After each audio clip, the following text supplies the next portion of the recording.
You are movie and TV fans. I am your host, Mike Roby, and this is the Couch Potato Podcast.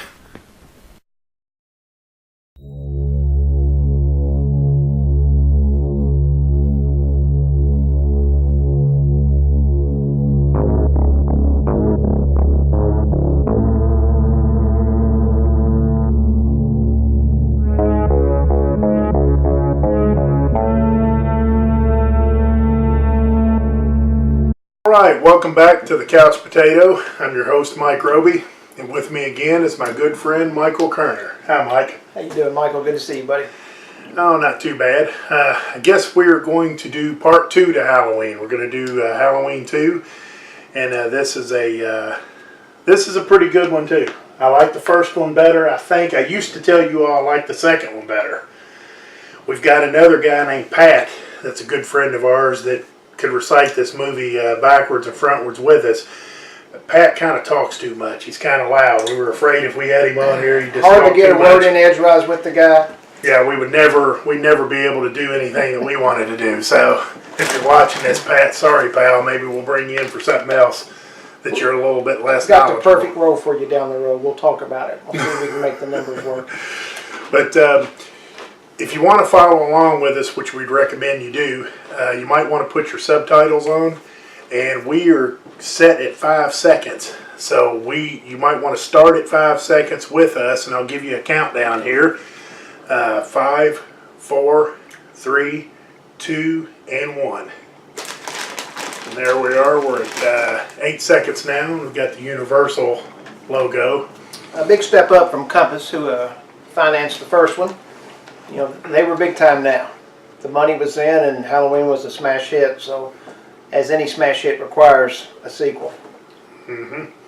And somehow Mr. Sandman is the song that they're playing now, and I don't know if I like that or not. Well, I've never been able to hear the song since without thinking of this film. Right. You know? So it worked for the song. It worked for the song. The Chordettes was the group that was lost in time until I think this movie came out and kind of brought them back into prominence. Mm-hmm. We are casual today. I'm eating some Frito-Lay scoops. We needed potato chips, this being the couch potato, but we went with the corn instead. So Frito-Lay, if you're out there, we certainly could use some potato chips down the road. And although he's got the scoops, I'm the one I got my bag cut off here and I'm kind of scooping them into my mouth. So I don't have the scoops, but that's what I'm doing. But I guess here we go. It's a direct continuation of the last one. And you see the little cut there where he slashed her with the knife and did a little bit more than a pinprick. And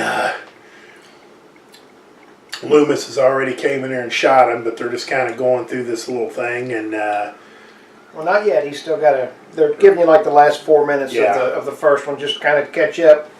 If you hadn't got to see the first one, say in 1981, they're letting you know kind of the end scene, how it ended. Mm-hmm. And it actually, I think, takes off. The new movie starts with him like running out of the house. Mm-hmm. And be on the lookout at this one if you've got your sound up. Be on the lookout for 7 shots, not 6. I think everybody kind of knows that spoiler by now, but I think it was a Foley mistake that they did in post-production that just didn't get caught. Yeah.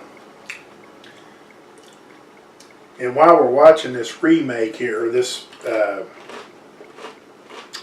look back at what we've already seen, something I forgot to say in the first one that I guess I'd like to say here in case anybody, as I'm assuming, and there he is where he walks right off the thing, you know, my deck's not like that. That railing is meant so you don't do that. Right. But well, it's meant for when you're shot that you don't do that. You just right, go down. I hit that and go down, you know. But I meant to say when Bob and Linda pulls up in front of the thing, Linda tells Bob what the plan is. Bob repeats it back to her, and I don't know how many people picked up on this, but he says, okay, so first we take Annie's clothes off, then we take Lindsay's clothes off, which is the little girl, and Linda just kind of goes along with it. So I think that was a mistake too that they missed.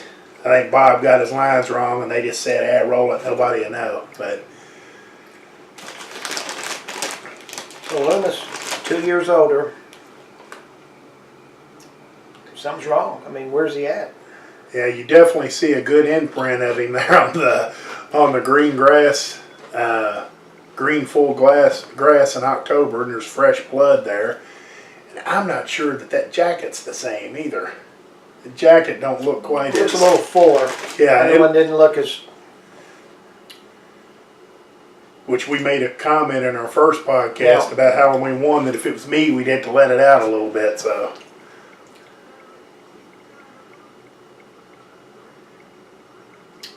You don't know what death is, his famous line. And I love that line. You know, I don't know, it might not make a whole lot of sense, but I just love it. You know, I've been trick-or-treated to death. You know, this guy's tired of it. I'm surprised he even come out of the house. The other guy, like, turned his blinds and shut his lights off on Lori. This guy actually come out, but... And we would be remiss if we didn't acknowledge Mustafa Akkad and what he meant to this, I guess, really the legacy of Halloween. Because, you know, without his foresight, without his financial, You know, without his money. mainly his financial impact, I mean, these films probably wouldn't have been made, at least not as we know them. You know, he was taken from us in 2005 in a terrorist bombing over in Jordan, so that's just a little tip of the hat and a thank you note to him. Yeah, most definitely, because he really embraced it. You know, I don't know how skeptical he was at first. It seemed like when they originally pitched him with babysitter murders and babysitters killed by the boogeyman, I mean, I would have been kind of... I know he was skeptical about the money because he didn't think a movie could be made for that. But yeah, if it wasn't for him, he embraced it all the way. He definitely, you know, took a leap of faith, if you will. But, you know, in his business, I'm sure that's how a lot of home runs, you got to get up to bat before you can hit that home run. And, Yeah. And he did with this one. So. And for the true Halloween fans that are watching us, I don't think Mustafa was real happy about Halloween 3. I don't think he was real crazy about that, but he went along with it because Carpenter had done right by him so far. But I don't think his heart was in it like a lot of people. Well, it was a tried and true thing. Once he found, you know, once Halloween was such a success. And Halloween 2, although it wasn't as huge a success, still made money. Yeah. So, you know, hey, the old adage, if it's not broke, I know after let's I not fix it. Let's do another Michael Myers. I know after I watched the first one, I was tickled to death to hear that they was coming out with another one. And to be honest with you, because it took place like right after. I mean, you know, Loomis comes down, you know, where he's looking up top, and now he's coming out the door and looking at it, and the movie takes off from there. That couldn't have been a better start for me. And I like this too. You like this? Absolutely, yeah. yeah. This it opens up. It lets you know that this is the same but different. We're adding new touches. Like with the score was more of an organ-based score as opposed to just the, you know, Kimball piano. Yeah, and going through this, it took it up. You know, I don't know if this was done on a Moog or what equipment they used. and It was an evolution, if you will. And going through this jack-o'-lantern, you know, slowly working your way back to where you see the skull face at it. I thought that was really nice because not much you can do with a pumpkin really, but I think that I like that a lot better than I like the Mr. Sandman song being put into it. Rick Rosenthal at the helm for this one. Yeah, Carpenter didn't want to do it, I don't think. I think that he wrote it, but I read that he was drunk as a skunk while he was writing it because he really didn't like it. He didn't want to do this. He wanted Halloween 3. He wanted to do it that the way I understood it, he wanted the anthology. He wanted every film to be a different, you know, take on it. But again, it had the misfortune, if you will, of making too much money, being too big of a success. There's another great dog, a Doberman Pinscher. Yeah, another German dog. That's right. The best dogs are German. Pinscher, short for terrier, in German dialect. Germans seem to have the best breed of dogs and the best cars. I think there's something about the Germans. They are known for their smiles and sunshine. Yeah. Germans are usually the sweetest people you'd ever meet. I agree. I know a couple of people. Being one myself, you trace that. Yeah, that's right. Yeah, and I'm.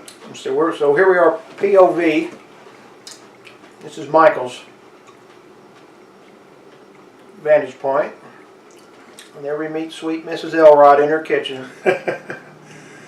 I can tell you right now, I could go for a sandwich with some I mayonnaise. can too, man. I'll let it be dealer's choice. She can give me whatever she wants, or just make it plain. Yeah. I don't care. That's right. These scoops are nice, but you know, a sandwich is totally different. It's a teaser. I'd much rather have some garbage pizza from a local place called O'Dolly's that I might get them to kick in a little bit of money here, and we can up the up the show a little bit. Yeah. Advertise the garbage pizza from them. That place would be crawling. They'll have to expand. O'Dolly's is Boy, look at that radar range right quite there. the taste treat for your pal. Look at that ham, straight, just a hunk of it. Can't tell the mayonnaise, can't tell the mustard, but you can see the Coke clearly. Not product placement. Yeah. I say. And I don't know if the crackers that was sitting back there was Krispies or... And there's another classic they're paying homage to. The great George Romero. Another movie I hope we do one day. Well, we will do. I mean, kind of have to do it. Yeah, if you're gonna do this and stick with most of your movies being horror genre, you got to do Night of the Living Dead. Absolutely. And all of its predecessors. I was gonna say along with Day of the Dead, Dawn of the Dead, Return of the Dead, all three of them. Return of the Living Dead. Yeah, Return of the Living Dead. That's John Russo got that one. Mm-hmm. You know, of course, John was the screenwriter for Night as well. Nice man. Had the pleasure of meeting him at a show. We might even be able to get that guy that played, what was his name, Santos in the third one. It'd be nice if we could get Santos in here. And we need a bigger couch. Yeah, we'll need a bigger couch. Yeah, that's for sure. And a wider lens on the camera. Yeah, this basically takes up where it left off. You know, Michael's peeking in windows and looking at his potential kills, and Sizing them up. and nobody knows the wiser. Now you've got the sheriff and the doctor. He's got the doctor on board, and you got the boy, Tommy. But Tommy, I don't think's much help. Not right now, anyway. But the doctor still don't know nothing. I mean, Sheriff Brackett still don't know nothing. He's just still listening to Loomis and thinking he's nuts. Yeah. Because even when he was going through his spill, I shot him 6 times. I shot him in the heart, you know, and all that. Even Brackett's kind of like, yeah, okay, well, let's go. He couldn't have got far. You know, he don't believe him. And who is this here? This is just a new character. Yeah, they she's have- just a new character. Yeah, they have to bring some new characters in because I don't think the bodies are found yet. Yeah, the body count got up higher in this one, definitely. You know, they definitely the blood spill as well. Yeah. And of course, I think at this point, Lori is maybe not yet, but she might even be there already, taking her to the hospital. And of course, she didn't tell anybody, any of the authorities, about the body she's seen, or oh, and he just pops out of nowhere. And this is who? This is Dick Warlock here, ain't it? Yeah, Richard Warlock, the great Yeah. stuntman who worked on so many films. You Yeah. know, Jaws, so many classic films in the 70s and 80s.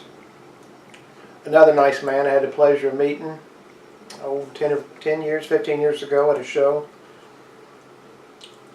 And this one for me personally, because I probably seen this one, I don't know if I saw it first, but I definitely saw it more as a kid. This one scared me more than the first one. Yeah.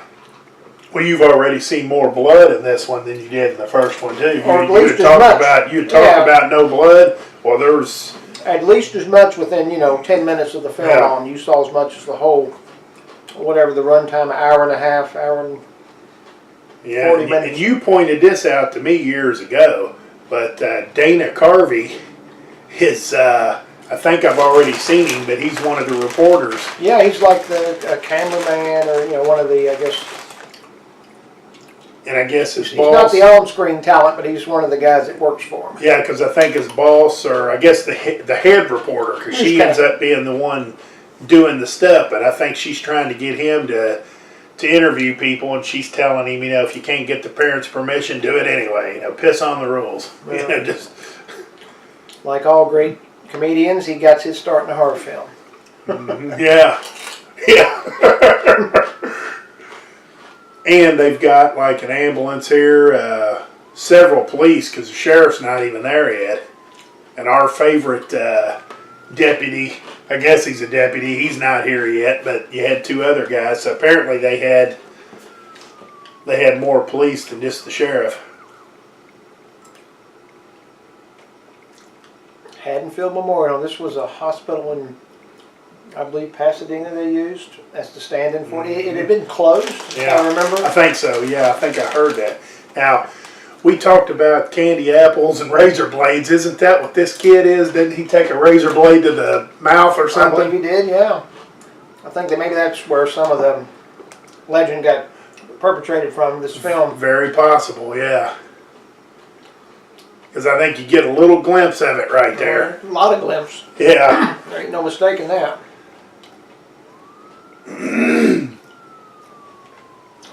I guess by now the time's probably maybe 10:30, 11 o'clock. By there, it's still, I guess, Halloween. It hasn't turned November 1st yet. And here's your typical hospital in any town. Nobody's there. They just rode right down the parking lot. There's nobody there. Only cars I've seen is the workers and the kid with the razor blade in his mouth.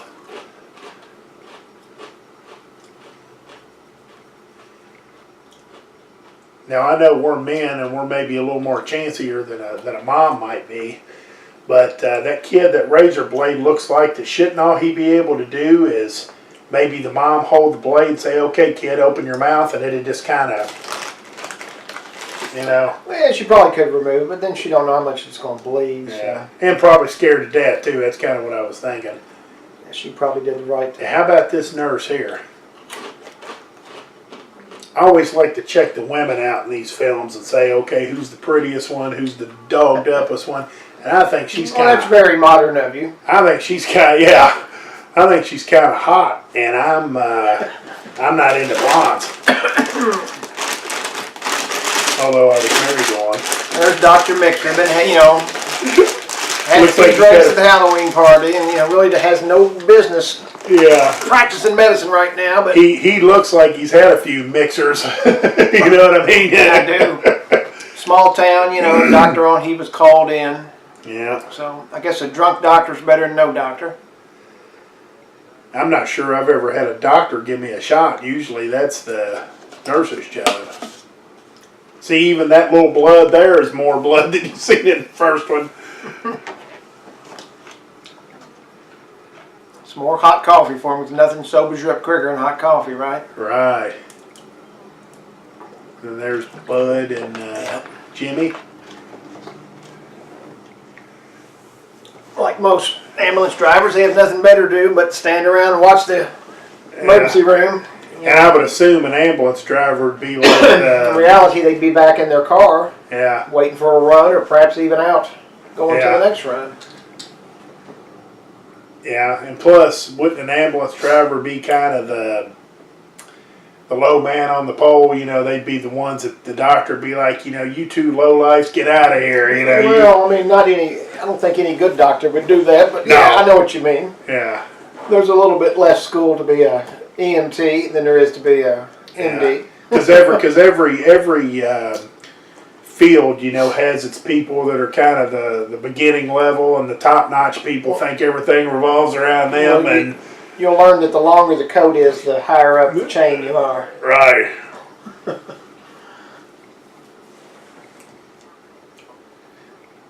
Yeah, and I like this. This is Ramsey. Where are you at? And he's Scottsville Road or something. It's like, get the hell back to town. What's wrong with you? And so I'm taking it that Ramsey is the one that runs into Ben Tramer here in a little bit. It's very possible. Where he comes flying down the street, and if the kid wasn't there, he'd have still crashed into the back of the the EMS car. It's like, what are you thinking? Yeah, there's our first. I own a small T-shirt business, and I've been thinking about doing like with all the protests and all the whining and crying going on in our country today. I thought about doing like a Justice for Ben Tramer shirt or something, or I stand with Ben Tramer, or the doctor just pushes the sheriff out of the way. He's trying to. And yeah, now look, I mean, come on. And I think that might, now that I'm thinking about it, that's our van from the first movie. Remember when I said, "Hey, how'd you like that van?" Yeah, but what is this guy thinking? If and nobody ever asked him, "Hey man, why were you going so damn fast? Didn't you see the van here? Didn't you see everybody here? What was you doing going 50 miles an hour down the road?"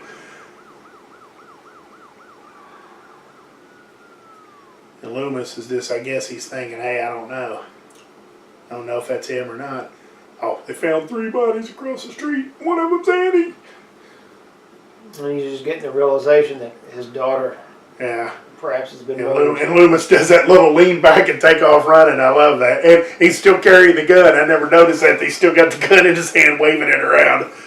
It's like, come on, Ernie, will you put that thing away if you hurt somebody? Turning living dead. God. Okay, well, that went pretty quick. And I'll tell you what, I've never been to the emergency room and it went that quick. Have you? And I try to stay out of it. Yeah, I try to stay out of it too, but I only go there unless it's emergency.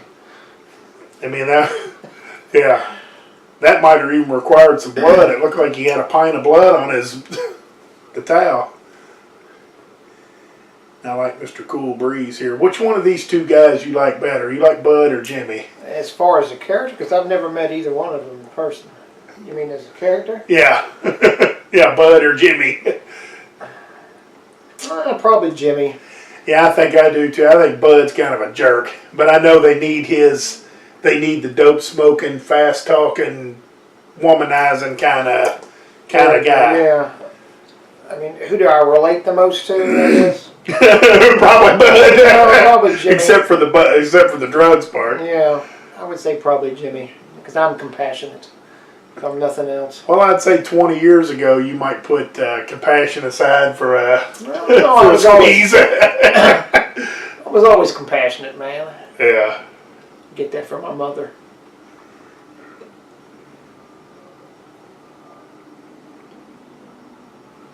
Which is trade talk from, he's got to wait till he's sobered up to put the cast on her. Yeah. He's still pretty drunk. Yeah. Oh, he was wasted.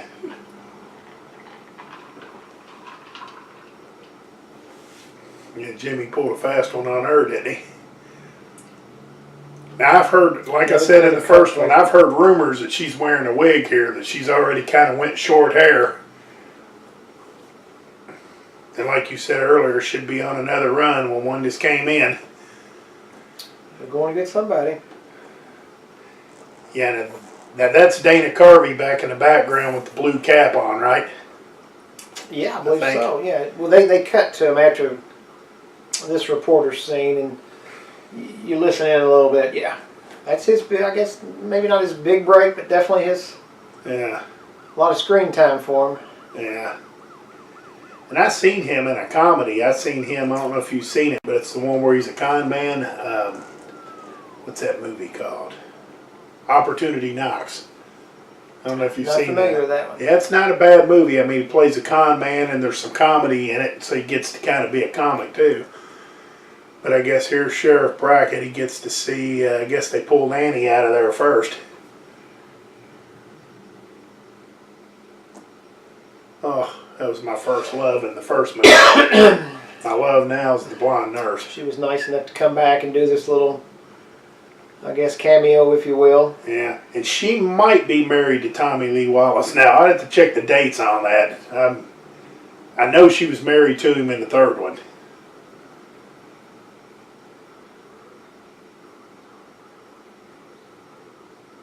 And do we know what our deputy's name there is?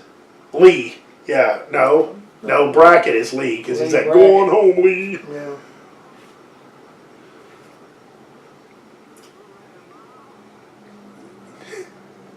That's a pretty good scene there, too. They're emoting. You let him out? I gave orders for him to be restrained.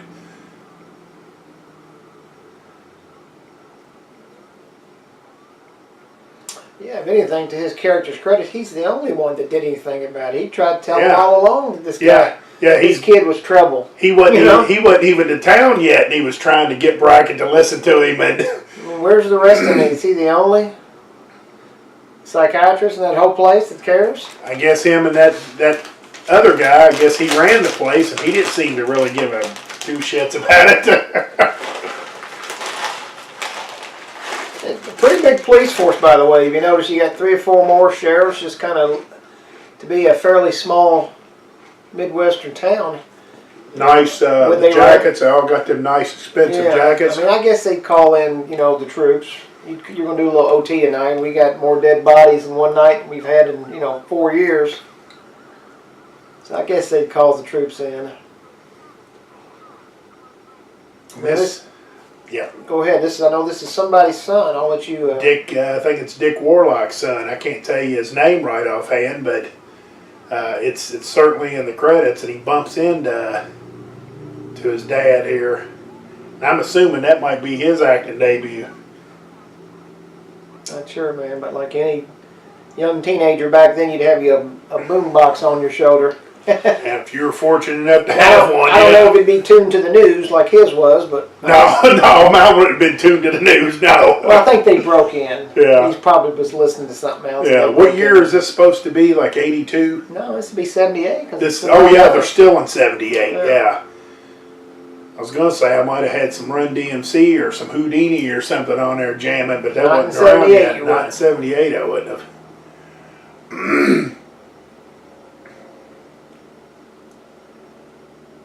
Well, that's too late for me to have been outside. I don't think I was 14 or 15 years old, still had to be in at dark. As soon as the street lights come on, I was kind of in ass whooping territory, you know what I mean?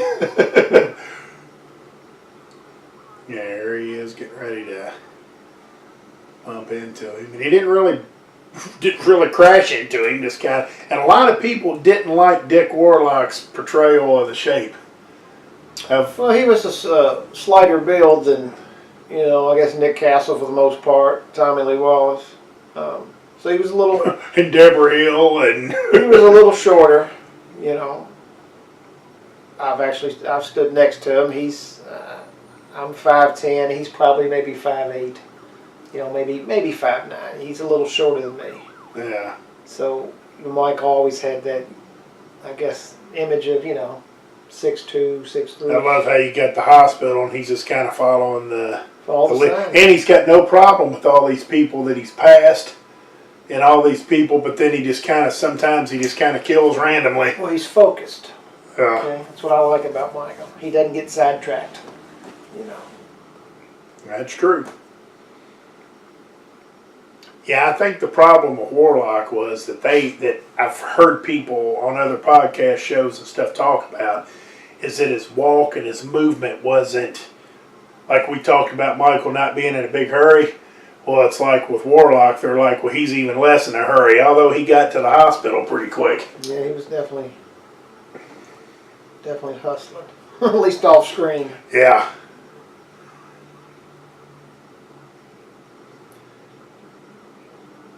Chestnut and 10th. I never really picked up on where here they are in the cafeteria taking a break, and here's your typical, although we're watching it in the 80s, they're actually not in the 80s yet, but all these 80s movies you had a stoner in there. 78, I'm sure I guess it was still legal to be an EMT and smoke dope in the break room. Yeah, no drug tester. Now, it's ironic how in these movies they portray people smoking dope as being high and being kind of whatever. And here we are in 2018, and pot's taking a whole different thing. Now it's healthy and it cures everything. Yeah.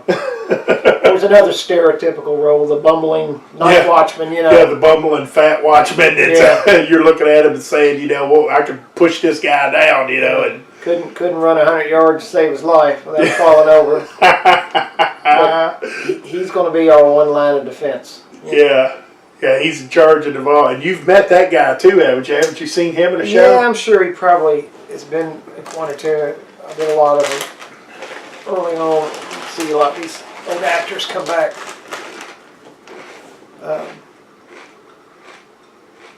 They're very stereotypical movies. Not just in I guess '81 when this one was made, but modern times they still do it. Mm-hmm. We got the stereotype dope. You got the stereotype having sex everywhere. You've even got in a lot of these movies. That gets you killed if you learn nothing else from these horror movies as a youth. Don't fornicate. Yeah. Yeah. Don't fornicate. You'll at least make it to the end of the film. Yeah. Stay focused. I guess that might be the whole thing, like you mentioned about Lori. Lori seemed to be more responsible and She was pure. yeah, more pure. So therefore, she kind of seen stuff coming early on and was able to kind of put it together. And here's something that's kind of funny because I retired as a locksmith. What's her a push plate doing on a door that pulls open? It's got a doorknob on it. Yeah, now that girl there's not too bad looking. We'll get a better look at her later on. Well, she was hired for her nursing skills more than she was Right. for her looks. And her timeliness. She's, Punctual. you know, yeah, being on time and There's a lot in the medical industry. yeah. Got to be on time. Yeah, because as the nurse tells her later on, hey, you know, all these babies here. Now, of course, there's no parents or nothing around looking at the babies in the windows, these newborns, but Excuse me. I guess in the most cases, you got to have the authority, a lot of the authority out of the way, as much of them as you can. So you just got, you know, bumbling kids and young people. And that door just starts creeping closed for whatever reason. I don't know what that's. Means he's in the building. That was the stairwell he just went down. There you got his POV again where he's Yeah, I headed, guess that was the stairwell. he's headed down this darkened corner, like all hospitals, you know, pitch black and Right. stairwells. Yeah, We don't want you to see where you're going at any Right. time. right. You're gonna be less likely to get hurt with the lights off, Yeah. and And we got to have you hurt, man. yeah.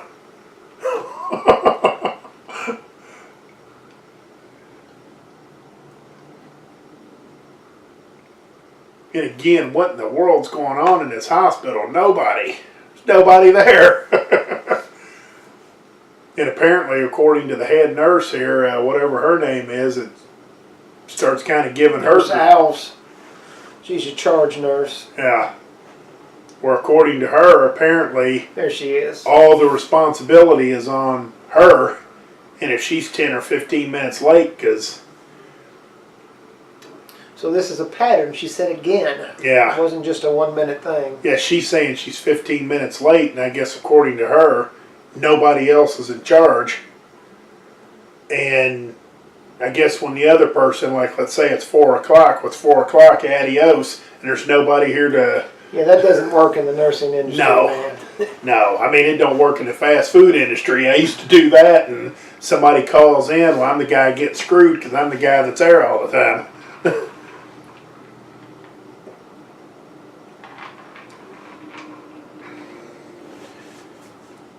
So she's just now hearing his name for the first time. You know, she's still in the dark, if you will.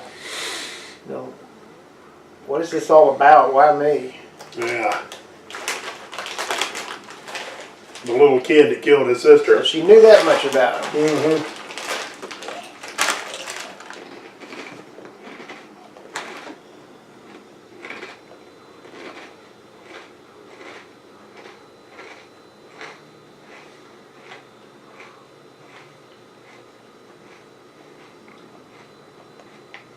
I mean,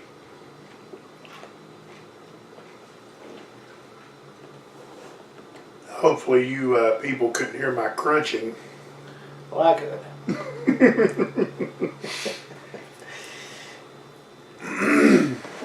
We are nothing if not casual here Very casual today. It's casual, at the couch. Casual Tuesday. At the Couch Potato. Yeah, if we do one This is on a Wednesday, podcast. we'll be Casual Wednesday.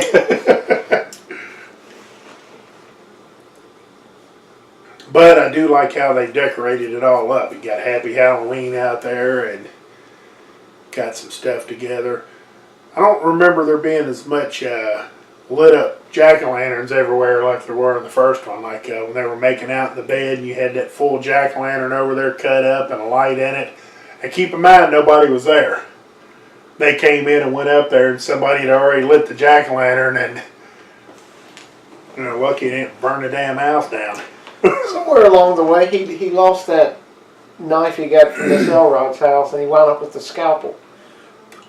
Yeah. For most of this one, maybe did he leave it buried in someone's? Never really showed exactly what happened. I guess he would have had to, I guess maybe he lost it killed in the the- yard when he fell out the thing. No, I guess. no, he had the when she was cutting her ham with. Remember, he Mhm. grabbed that and he killed the girl next door with it. But for some reason, between that kill and him in the hospital, he winds up with the scalpel. What happened to Miss Elrod's? You know, It's kind of funny how the knives look the same. It looks very similar to the knife he had, kind of. You know, the well, same. no, that knife was it was thinner. It was Yeah. made for cutting. Yeah, Meats, hams, and turkeys. Well, the other one was a butcher knife. yeah. Or a chef's knife, probably. A chef's knife, It still looked too big. The one that Elrod had still looked too big to be cutting a sandwich with. But It was made do you for like cutting. your sandwiches cut, or you like them just? Well, when I was a child, I liked them cut. Yeah. But as Well, an adult, when I was a child, I liked the crust taken off of them. No, not me. I never did that. Yeah. No, Oh. you're wasting sandwiches. I was a little bit like your brother on that one. My mom would like peel the crust off of it and stuff and give it to me. And No, I always thought, man, that's more sandwich I'm wasting. when you're always looking at like I could have made my fortune, now they make these crustable peanut butter and jelly sandwiches. And I told my mom, you know, we could have really made our way. We were that close. We had the idea. We just didn't know how to market it. Just missed out. Yeah. Yeah, I've got several things very similar to that I missed out on. We'll save that for another podcast. And I might have came up with the pocket fisherman 2 years before that came out. I found an old broken rod and reel that was about that long and it still had a rod on it. And I used to carry it in my back pocket and take it to the creek by our house and fish with it. It's a true story. True story. It had, I think it either had one eye or two eyes on it, you know, where the... So he's checking into the dumpster, like, that'd be the first place I go. What's with. holding that lid up? Because he was doing this and then all of a sudden it just... Cat spooked him, and like any bumbling. No, the lid's still up. So, Like any bumbling night watchman, you tumble back, lose your balance, and fall into a bunch of garbage cans and trash. yeah. Now he's scrambling up, Yeah, trying to get his composure. gotta do the big man, you know, pull the pants up, you know, maybe pound on the chest a little bit. He spotted something amiss. Let's see if he can find a broken lock to go Yeah. investigate. I guess to be fair, it's his job to check it all out, so. And I like how he takes this lock and kind of flips it with his finger and the thing comes off. Like I said earlier, I retired as a locksmith, so I'd be somewhere and see a padlock like that, and I'd flip it off like that, and We were inspired by yeah. the scene. Yeah, so this bumbling fool actually affected my life in some ways.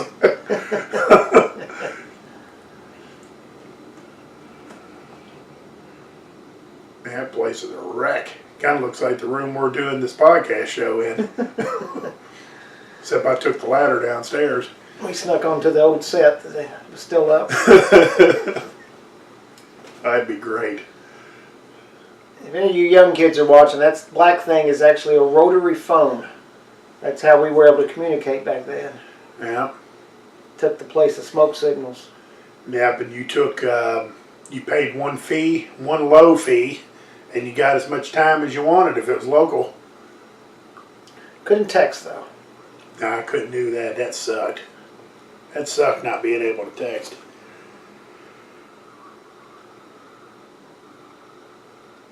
Somehow she's got the radio and she's Can't quite hear some transmission difficulty. yeah, and those radios are huge, particularly the one she's got. I guess it's in a case or something, or a holster. But you would think that those things would be okay, because would it be safe to say that they've been using these radios for a while and they've never had any problems before, or maybe they would have replaced them? Because the hospital's a pretty serious place. You got to be able to. Yes, I'd say it'd be safe to say that. Well, so why all of a sudden is it on? Is it because Michael's on the loose now? All of a sudden you can't get yeah, here's my little part with the lock. Nah, it wasn't that one. I guess they kind of do the door number 1, door number 2, door number 3. Well, they got to set up a little suspense here Yeah. before they do the jump scare. Of course, like all rooms, you pack them as tight as you can to the door. Yeah. The boxes all the way to the ceiling, so when anyone opens it, they get boxes all over themselves. That would be a move that I would do. You know, put everything in a closet, just get the door shut, and it's like, yeah, I cleaned everything up. You know, let the next guy be the fall guy. Let the one that opens the door be the. There's another. Here it is, I think. Yeah. Oh man, that's so smooth.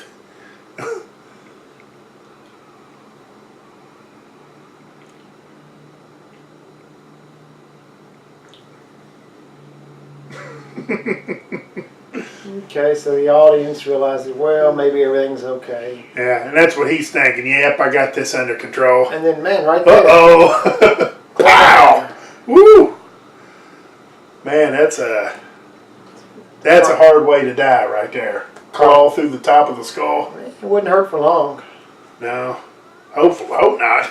You don't got that thick of a skull, man. That probably like hitting a watermelon. Well, my wife says I got a pretty thick skull, but I don't know if that's what she means or not.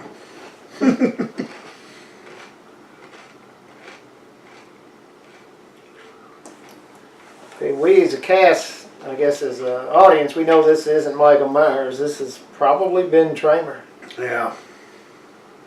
And he got burnt. He says, boy, it's hard to fit. It's hard to tell because the gums are gone. Well, I didn't know that they gauged your age on your gums. I thought it was the teeth. The teeth looked like they were in pretty good shape. Oh, and we love that line too when he tells them, well, boy, this could take hours. Yeah. And panicky Loomis says, we ain't got hours, but at least these cops are on the. At least they know what's going down now. Yeah, I've used that line many times in Yeah. conversation. Oh yeah, we ain't got hours. Anytime That's time lovely. constraint comes up. Mm-hmm. And most of the times they just look at me puzzled or bewildered. All right, so now you got the riot, the old kind of mob, if you will. They're wanting to torch the place down, like we're chasing Frankenstein's creature Mm-hmm. in the 19th century, over in Europe somewhere. We're all out. I mean, Yeah, they're out there in full clothes, bathrobes. What I finds ironic, the people that could have helped Lori all along, now they're settling out and they're upset. Yeah, now all of a sudden the guy that's been trick or treated to death, well, now he's out there hollering at this house, and the house ain't gonna do nothing. Now they want to vent their frustration.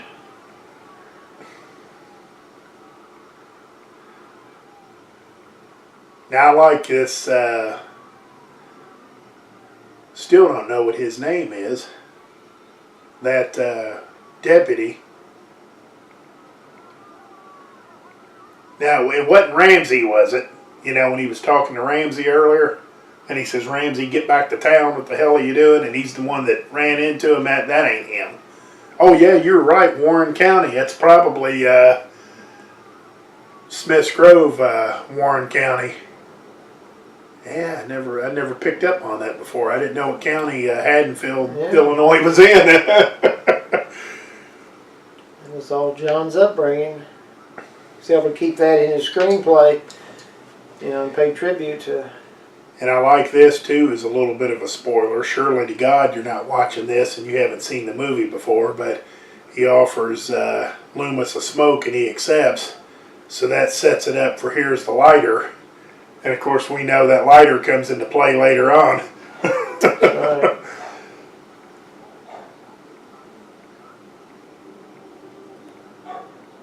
And I guess now he's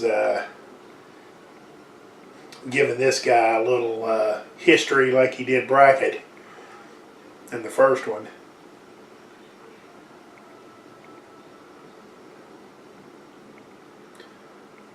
Now, I know it's a little bit different because this guy knows what's up, where most of the first movie, Brackett just kind of thought he was a loony. But I guess now they're going to learn Ben Tramer's missing, and both of these guys put two and two together. Stupid mask on, 17 years old.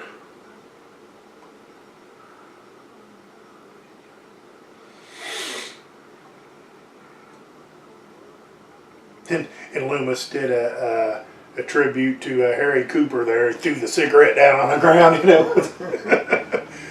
Harry Cooper, A Night of the Living Dead, of course.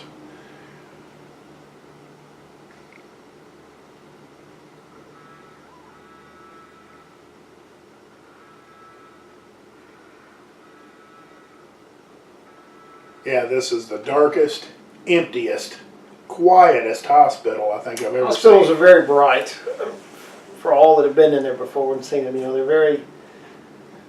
there's not very many shadows. No. You know, even if you're a patient. It almost appears that the emergency lights are on. You know, in And a lot you're of admitted- buildings when the electric goes off, you do got these battery-powered emergency lights. That's almost what it looks like. I mean, just pitch black. Yeah. And nobody in these rooms. And and apparently, according to the head nurse, what did we say her name was? Nurse Alves. Yeah. Charge nurse. Yeah, apparently, according to her, the only two people on staff is these two. You know, her and there, and of course, you got these two guys hanging around in there. Of course, he should probably be on a run somewhere, especially with all these bodies being found. You think they'd already be out? Yeah, because I'm assuming they're the only two paramedics in that. You know what they know what they need to do, don't you? They need to send more paramedics. Exactly. As I'm kind of thinking that. That would have been great if some Brackett or somebody would have got on the radio and said, "Send more paramedics and send more cops." That'd have been right up Michael's alley. He wouldn't have cared. Kill them all.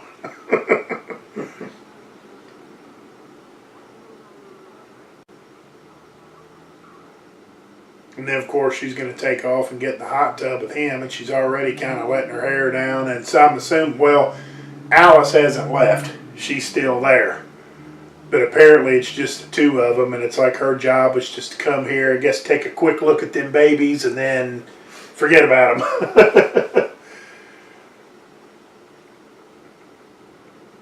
Start making out with this predator.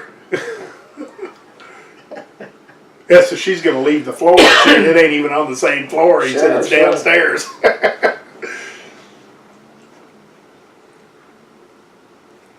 It's what we call rationalizing. Yeah.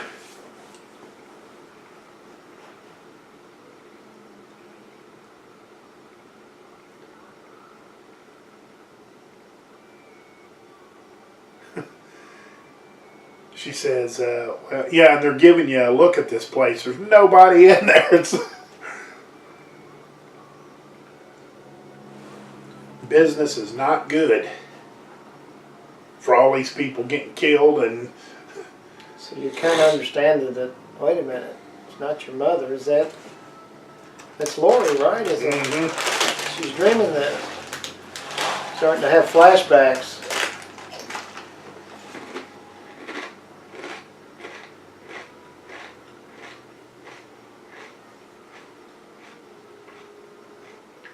Well, I think they call them repressed memories. Well, It's bringing them back. It's trying to fill in the storyline. I don't know if we could really tell by looking at him there, but her and Michael appears to be roughly the same age. So my question would Well, be, they were separated by about 5 years, I guess, 4 years. you think it's that much? Well, he was 21. She was probably 16. I'm guessing. Yeah, maybe 17. So they were probably separated before. Well, according to my 5 figures, years. yeah, now I agree with Bud on that one. I'd have that same look on my face, probably. uh, but I was kind of thinking, you know, it's still kind of set up because I think it's close enough to where you could literally say, where was Lori at? Where was Lori at when all this was going down? Let's say she was a year old, maybe. Well, yeah, let's just say she's a year old. Where would she have been? Because the parents weren't there, and the parents didn't have her when they came home because it was just the two of them. Yeah. Oh yeah. I don't know, man. I might want to change my pick and go from the blonde nurse to her.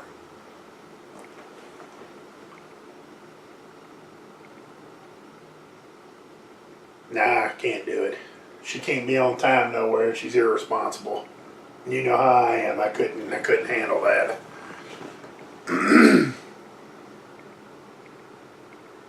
That's a hell of a hot tub, though. How many people could you fit in that thing? Now I know it's not a hot tub; it's a therapy tub or whatever they call it. But man, you could really have some fun in that thing.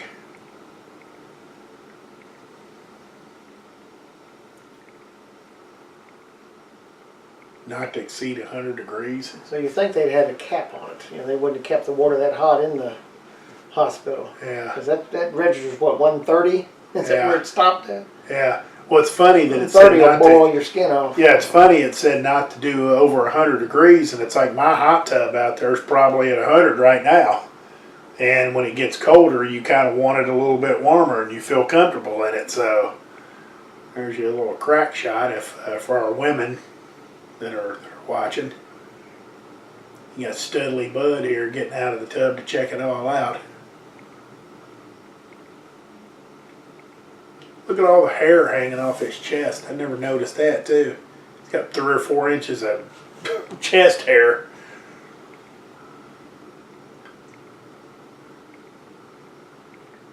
You know, Michael's good. He's switched to some sort of rope. Yeah, a rope or a belt or... Strangulation, a chain. Bud goes down quick without much of a fight. Yeah. As they normally do, except for Lori.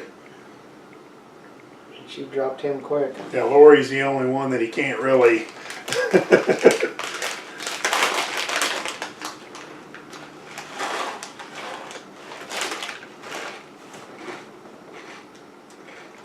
Alright, so we can see what's about to happen. She's still oblivious. Worrying about, gotta get back to work. And Michael's gonna play the role here for a second, I guess.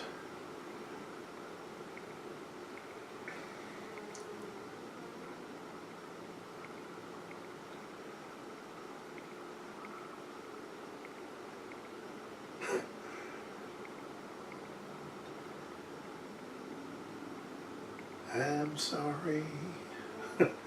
Still hasn't figured it out yet. Yeah. And hadn't figured it out when she grabbed his arm that he had a jumpsuit on where Bud was like naked and wet and probably a little bit hotter than normal because of the heat in the water. Now it's still getting hotter, up to 120. Yeah, that's really something there that just in a matter of seconds it can go from 120 to 125, 130 to...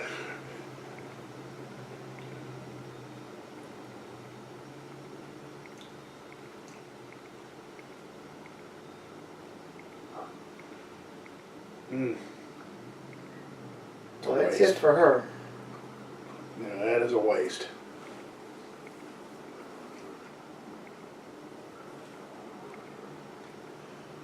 And here we have another cop.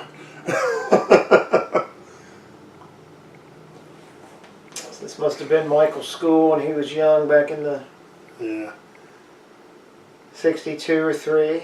Well, yeah, you're right. That knife. I don't know if that's the same That's knife. what else. Okay, so Yeah. he did explain. You know, Well, you're right about that. That knife is That's a where lot different than the one that he had before.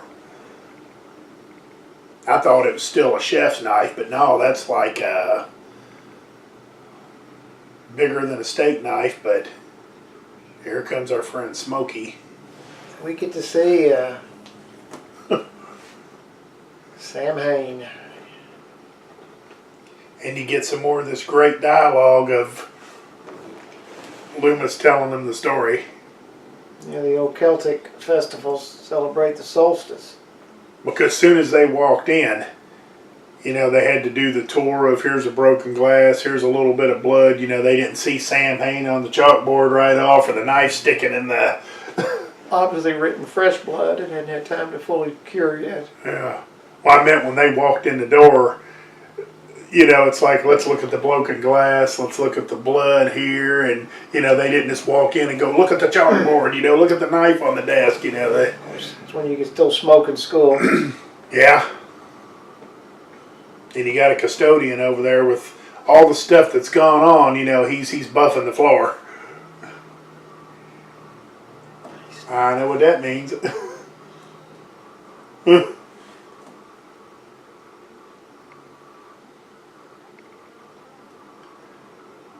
And what exactly, do we know exactly what this woman is?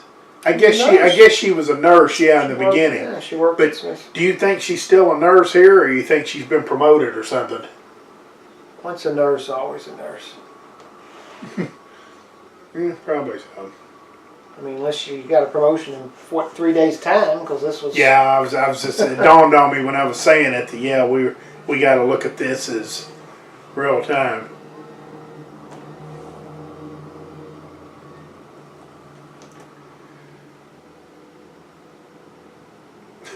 She doesn't care one bit or another that you're trying to do something.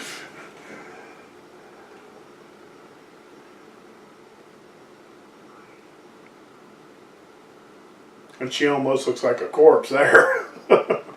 She went catatonic. Yeah.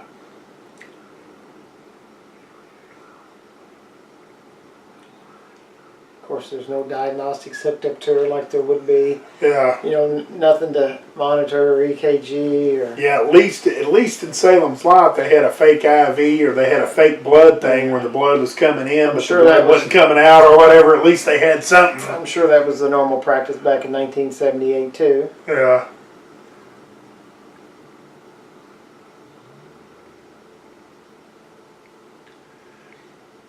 Now there's my girl. Yeah, see, this girl's prompt, on time, Nope. knows what she's doing. No pupillary responses. So she's running to find Dr. Mixter.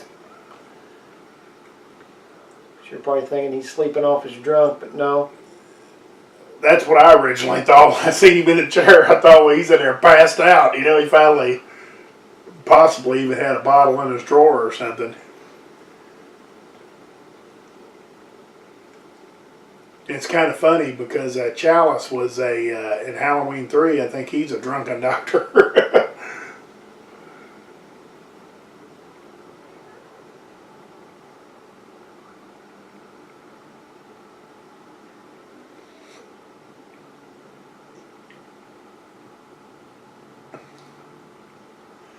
I don't know if I've ever seen a doctor at a hospital wearing a flannel shirt either.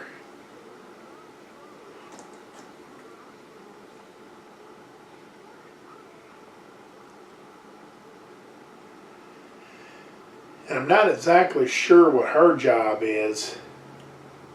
Nurse Janet. Yeah, I don't know exactly what her job is, but so far what she's done in the movie is go looking for the security guy, and now she's going to look for Dr. Mixer. Here's the fade in where he's behind her the whole Yeah, time. that's beautiful.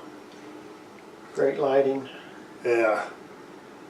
And another needle to the head. One of them guys, it might have been Tommy Lee Wallace, or one of them talked about how they did that in the first one. You know, they just had a little spotlight on it, and they just kind of dimmed it up, and that's kind of what they did here. They kind of did the same thing.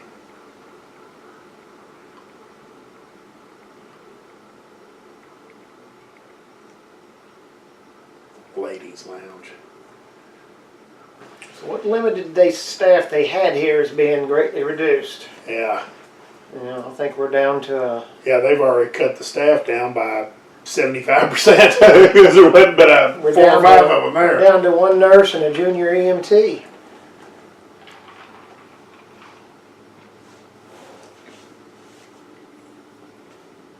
Nurse Jill's a little confused.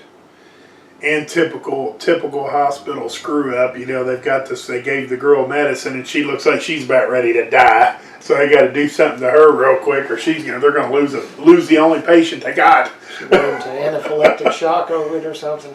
And by now they should have been. And look how dark that is. I mean, come on.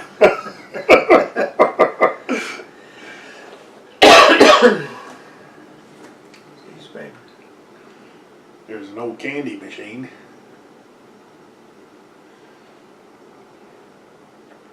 So we're back Michael's POV.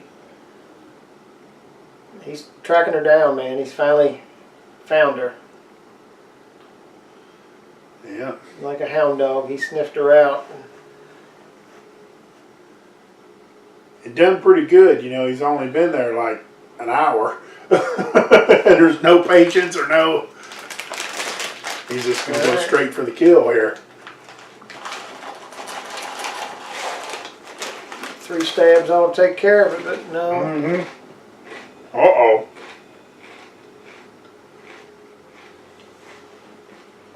She's up and about. See, that's the thing that everybody kind of has a problem with Warlock doing it. Movement's too slow. But that could be the director. I mean, that could be the director saying do it that way.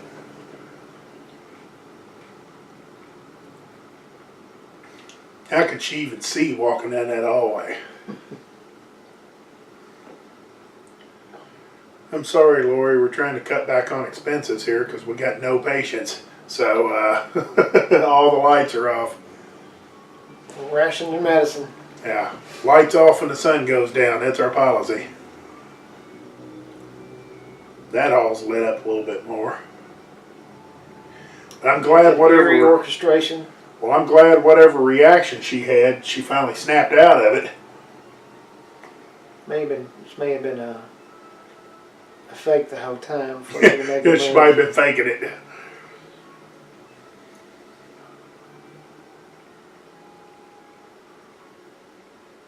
Still hazy, you can see from her point of view. There's a push button phone as opposed to the rotary one we seen earlier.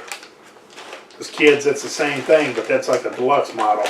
If you're watching this now, that's a deluxe model of the rotary one. That ask your grandparents; they'll tell you what a rotary phone is.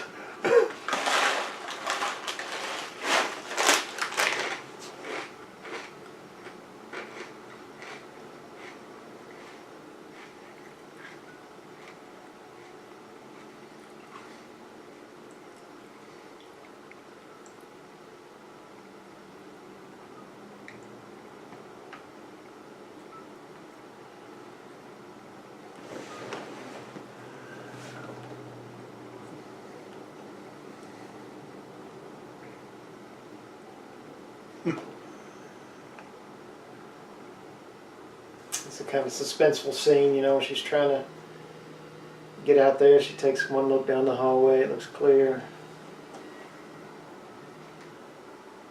Look down the other hallway. Clear.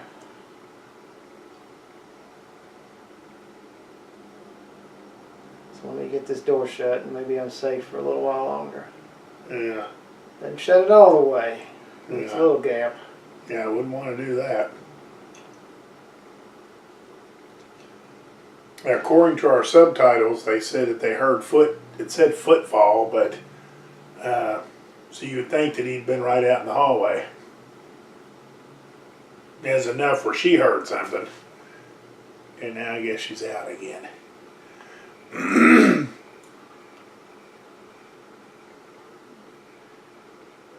There's a lot more going on in this second one than there were in the first, so really hadn't been able to focus on Loomis too much, but he's great, like he is in the other. To see how good his cop car looks, and the sheriff had that crappy looking one with the 2 red lights on the top of it.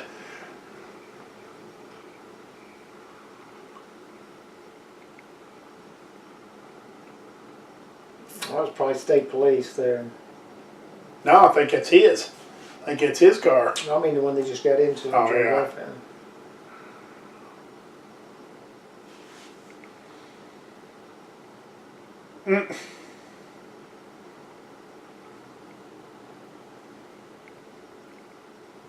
So there's a list of the faculty right there, I guess.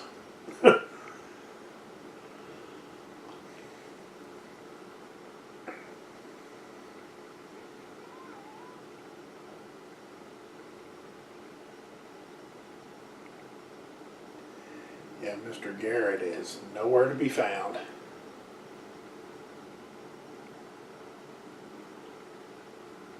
Now, I like how they did that. It shows you basically that he's in the room right there and she's walking down the hall.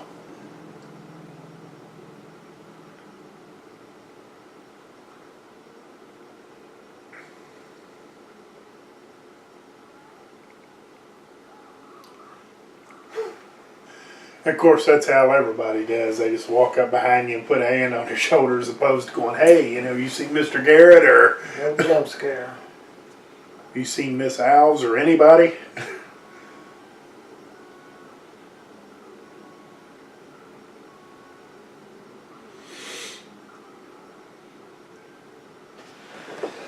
I'm going to drive to the sheriff's station and get somebody.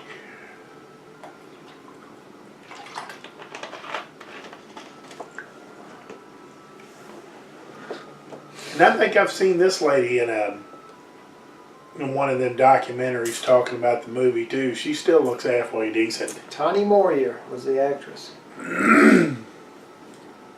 Yeah, none of these achieved, you know, I'm sure stardom like they wanted to in this business. But Even Bud looks pretty good for, you know, his age, as far as he's aged well. I'm sure they could have went into any bar they wanted to and told anybody they were in this film and they wouldn't have to pay for their drinks. Yeah. They always had that card in their. I like how you got minor surgery and major surgery set up right beside each other. So as not to get them confused. Yeah. As any good doctor would tell you, there's no surgery that isn't major. Right. So look, he just bled her out. So he caught an artery and just drained her dry. And what do you think about this little? So that's pretty, I mean, for someone with no medical training, Michael did a pretty good job finding that main vein, I guess. And all this blood here, and then Jimmy does this slip. What do you think about this? And now he's noticing the blood, although he was right down there by it. Whoop. That was obviously watered down blood. Yeah, Michael's pretty remarkable as far as his driving, his survival skills, his sneaking around skills, his medical. Because he gave that shot in the head like a pro, too.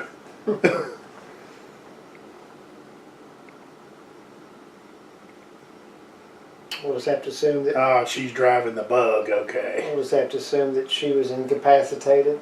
Charge nurse was when he got her up on that Yeah. table and taped her off. Well, she might have been like the rest of them, screwing around. She might have been in there taking a snooze on the... Well, I'm going to say she was responsible. Yeah.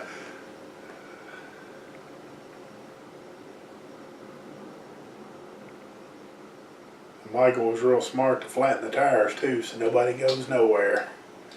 On all of the cars. That pony wasn't safe. It got it. But oddly enough, the ambulance looks like it's still inflated. Yeah, and those cars up there don't look like they're flat either, from what little we can see. Okay, she's come to for the second time.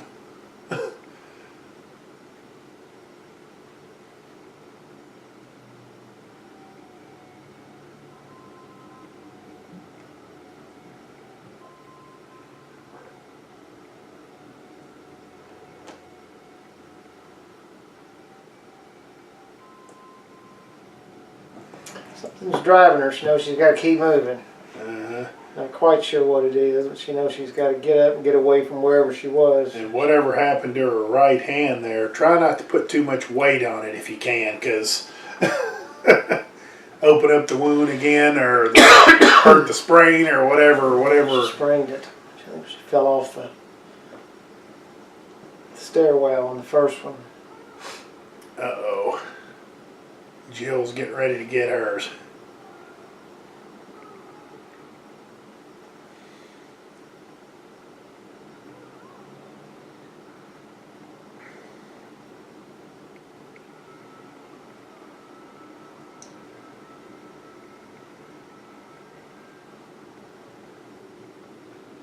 Showing supernatural strength there, one arm. And that's the guy that picked up that headstone and pulled it right out of the ground and carried it up 2 flights of stairs. And even she's picked her pace up a little bit now. That She's got good motivation. yeah, you're darn right about that. There's an old Coke machine. I never noticed that machine before. Coke must have had a lot of product placement in there because that was in Miss Elrod's house. That's what. Yeah. That's what Jimmy offered her to drink. He didn't say drink. Didn't say soda. He said Coke. He named it. So yeah, I'm sure that the Coca-Cola company. But yet the Duke's mayonnaise had to be turned around where you could see a little bit of the yellow label. Yeah. And I love in these movies how they show how slow the killer goes and how fast the other person's going, but usually they're right on your tail.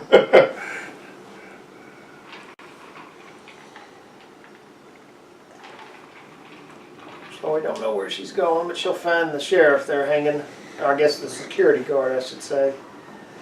Garrett. Yeah, and how'd he get there? What's he doing hung? I mean, he put a Claw hammer in his head. Strung him up. She just happened to bump into him. And then meanwhile, there he is. He's caught up to you. Like you said earlier, you got to keep moving, 'cause he's coming.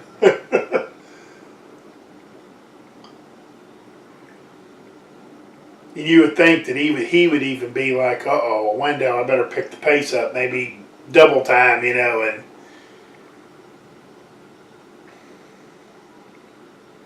Like, I can do a lot of things, but I can't climb through that window, so let me go back around. I'll take the long way around. yeah, I'll take the long way around and go slow, of course. Yeah, I read in the linear notes, I think he walks a 65-minute mile. Which is respectable by serial killer films. Right. It's actually. Yeah, I think Jason runs or walks a 72-minute mile. So, a little bit faster. I think Michael in the first one, though, I think he walked a 45-minute mile, so he was blazing compared to this guy. Yeah. Definitely not in a hurry, man. That's the good thing about it. And the elevator here appears to be not quite as slow as Michael, but I think Michael's a snail's pace, and I think it might be a tortoise's pace.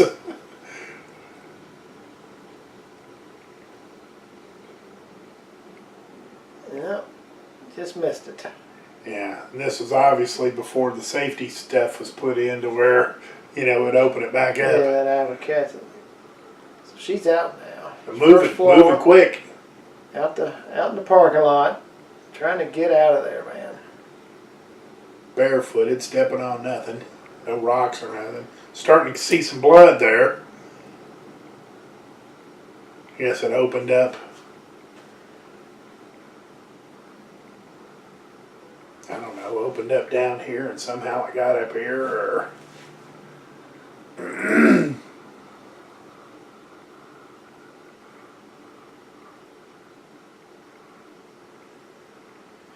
Out of those cars, which one do you like? That Mustang convertible, this old 50-something car here, or that Beetle Bug? Out of just them three, or out of all of them? Yeah, out of those three. That's a Volvo there, right? Well, probably the Mustang. Yeah. Mustang, they're a good starter. That Mustang looked pretty sharp. Looks like it was a convertible, like I like. I own a convertible. Right. I like dropping that top. So there's the, I guess, state trooper. It shows him he's leaving town. Yeah, going towards the hospital though still. And you got to go that way to get on the highway. Yeah. At least a state road. Oh, I love that line too. Don't feel sorry for me. Feel sorry for that little town back there.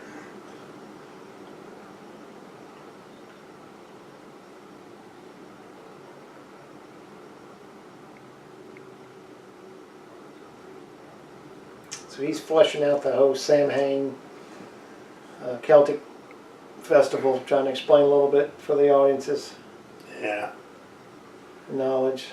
She's just trying to cut to the chase and explain to him, hey, he's been stalking his sister all night. Mm-hmm. Which again, I heard that this new one here, they're doing away with part 2, which I hope that's not right. I mean, because 1 and 2, they go hand in hand. You can't do away with the whole, that's not his sister. Yeah. In my opinion, I mean, they'll do whatever they want. It's their film, but I could see cutting off the other, 4, 5, 6, 8, 10, 12, 20, whatever, however many sequels they've done since then. But 1 and 2 are, Yeah. same film. Yeah. 1 and 2 are the best. Same film, same screenwriters. So we'll see. Like I said, it may just be. I mean, it might be just in my opinion, but would it be safe to say that 1 and 2 are the best? And then H2O I think and a couple of them kind anybody of would tell you that. Yeah. I don't think it's just your opinion. That's Yeah. And which one was it? Was it 5? I guess it was 6. When they arranged, I guess Michael was supposed to have had, I guess he was supposed to have had sex with his niece, or something. yeah, and kept the bloodline going. Yeah, I'd really have to I kind of forgot about that part of it. Yeah, that was part regrettably. 6. And see, that's part of why I don't like it.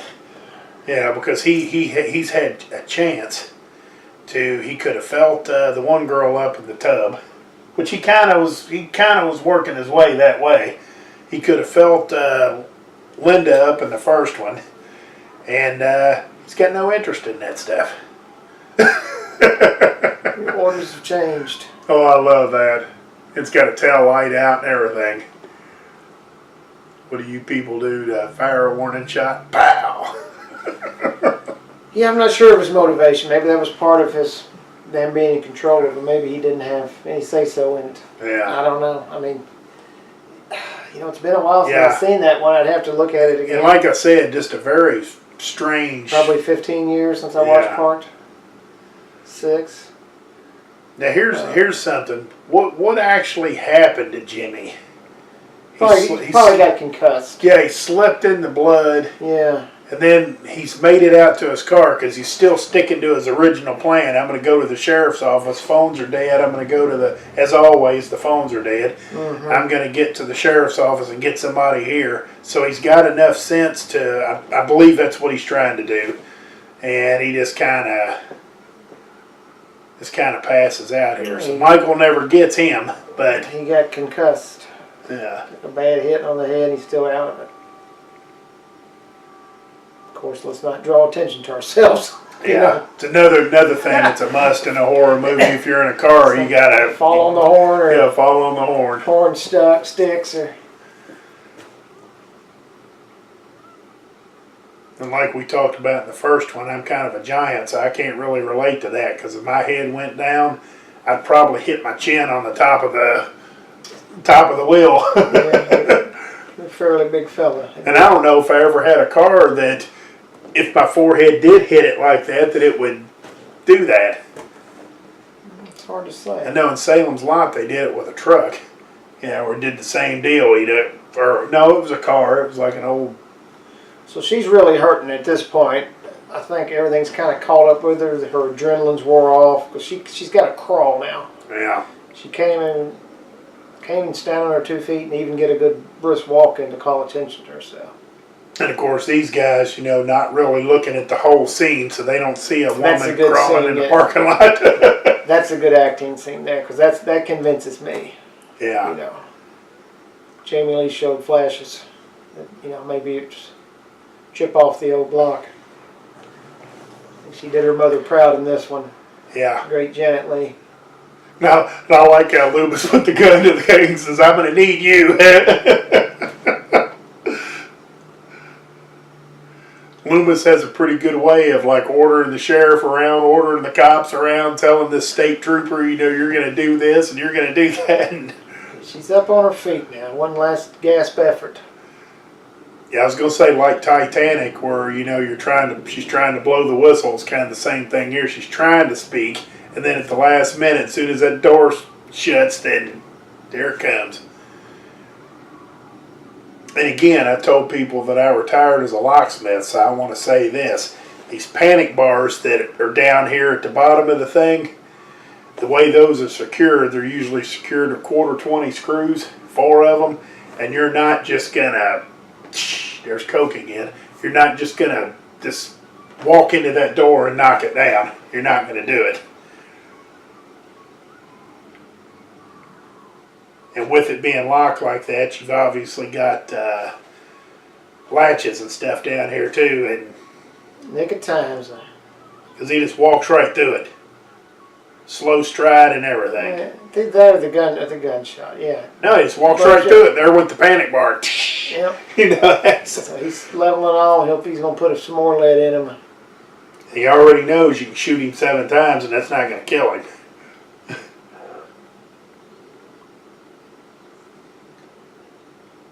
Center mass. He was trained right. Here's another classic line. Get away from him.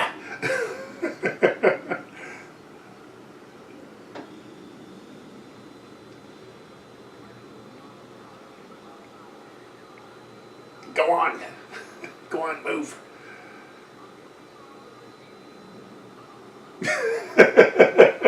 I'm the only one authorized to use that. Haven't you seen what's just been happening? We don't have time for rules and regulations. It's our life here. It's a way of life.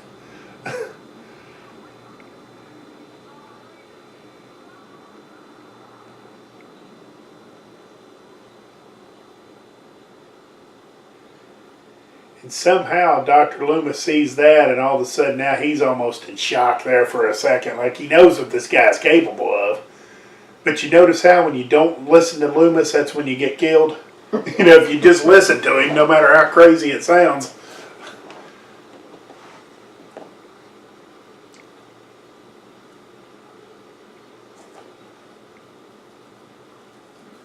So we're scrambling, still dark as midnight out there in that hospital.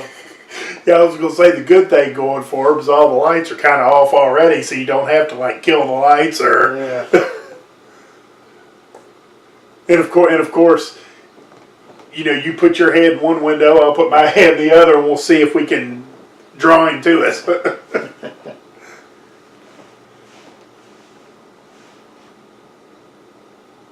Now we're back to minor surgery, major surgery.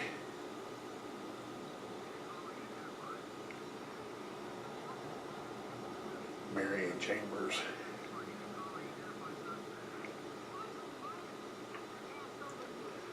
Get your ass over here.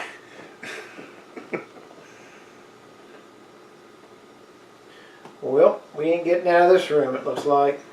Nope, you're back to the cellar's the safest place. The cellar's a death trap, one way in, one way out. You're back to that scenario. And the blood's starting to pick up if you notice that. Well, her heart's beating more, man. Yeah. She's moving, so it's going to be pumping. Yeah.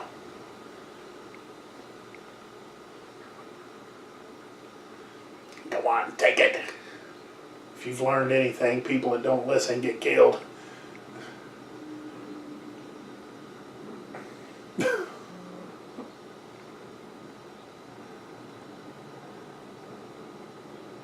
You know what Loomis started to say here? Get away from that door, you hear me? Or I'll shoot through the door. It comes right through that solid. See, that's what I was thinking. He come through them steel doors a minute ago. Why don't he just walk through it? Made the mistake of not reloading. Is that what happened? Yeah. Empty. And even then, he could have really finished Loomis off, but all he did was just give him one Yeah. stab. He wants him out of the way. That's his target.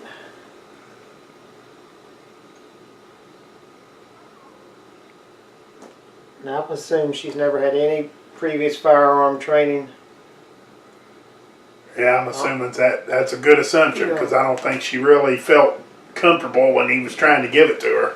Probably never even held a gun before, but man, you talk about 2 straight center shots. And no recoil either. Her hands didn't move when she shot those. Yeah, perfect. Bullseye. to give tribute to another fine film. So he's taking it to the eyes twice from her. Two shots to the eyes, and the first one 2 coat hangers to the eye, or a coat hanger to One both coat eyes. hanger, yeah. But still got good vision apparently. Not necessarily Yeah. right now. Yeah. And Dr. Loomis has just turned on the ether. And remember that lighter that the deputy gave him? Yeah, look at that. I never noticed that. You got all the bullet holes in the thing where the bullets went through him. And now Lori figures out, okay, we'll turn on this, whatever that is. Loomis's was ether, or ethanol, or ether is what it said on there. And I'm glad to see Loomis on his feet too and not bleeding out or nothing. Foley guy got a good workout with all this. Yeah, there's oxygen and ether. With all the cutting of the scalpel through the air and all the gas being let out. Yeah. He had his work cut out for him. This might be a dumb question, but if you were Michael and you couldn't see your eyes, wouldn't you just kind of give up for a few minutes? Maybe, try to.